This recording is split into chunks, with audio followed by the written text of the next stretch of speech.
বর্তমান সময়ে জনপ্রিয় অভিনেতা নাসিরউদ্দিন খান। সবার কাছে তিনি পরিচিত অ্যালেন স্বপন নামে।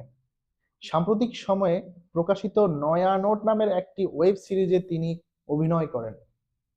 তবে এবার একেবারে ভিক্ষুক রূপে তিনি ধরা দিলেন দর্শকের মাঝে। এক সাক্ষাৎকারে নাসিরউদ্দিন খান জানান, বাজেট সীমিত থাকায় বড় আয়োজন করা সম্ভব হয়নি। তাই পরিচালক অনন্য প্রতীক চৌধুরী ও টিম সিদ্ধান্ত নেন, জনসমাগম বেশি এমন এলাকায় লুকানো ক্যামেরায় শুটিং হবে।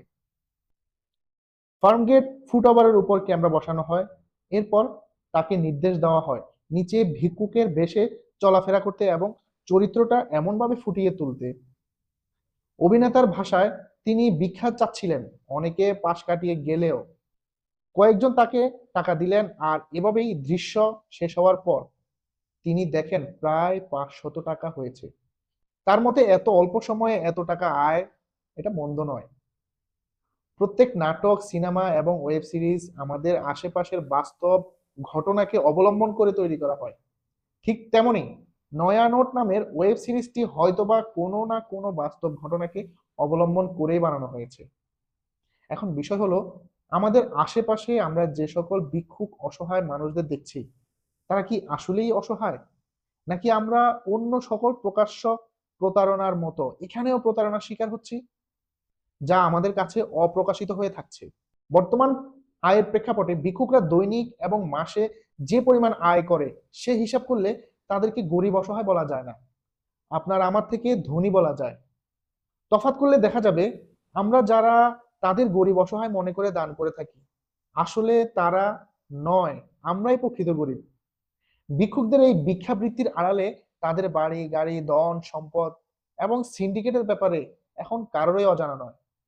কিন্তু তারপরেও রাস্তায় চলাচলের সময় আমরা বিভিন্ন জন বিভিন্নভাবে নানান ধরনের ভিক্ষুককে ভিক্ষা দিয়ে থাকি। দান করা অবশ্যই মহৎ কাজ। দান সাদাকার মাধ্যমে আমাদের বিপদ আপদ কেটে যায়। গোপনের দানগুলো আল্লাহর রাগ কমিয়ে দেয়। এছাড়াও নিচের হাত থেকে উপরের হাতটাই হলো উত্তম। আমরা যখন দান সাদাকা করব, অবশ্যই আমাদের পরিচিত আশেপাশের যারা প্রকৃত পক্ষে অসহায় বলে আমরা জানি, তাদেরকে করব, এবং তাদের ভাগ্য যাতে ফেরানো যায় সেই উদ্যোগ নেওয়ার চেষ্টা করব। এতে করে আমাদের দান সাদাকাও হবে, আর দানের মাধ্যমে একজন ব্যক্তির প্রকৃত পক্ষে উপকার হবে। পরিশেষে বলবো, অপরিচিত ভিক্ষুক নামক যে সকল প্রতারক, ভণ্ড, মিথ্যাবাদী মানুষগুলো রয়েছে, তাদের কি ভিক্ষা দিয়ে ভিক্ষা বৃত্তিতে উৎসাহিত না করে আমাদের আশেপাশে জানাশোনা বা পরিচিত গ্রামের কিংবা শহরের যারাই রয়েছে প্রকৃত পক্ষে অসহায়, তাদের সাহায্য সহযোগিতায় সবাই এগিয়ে আসবো।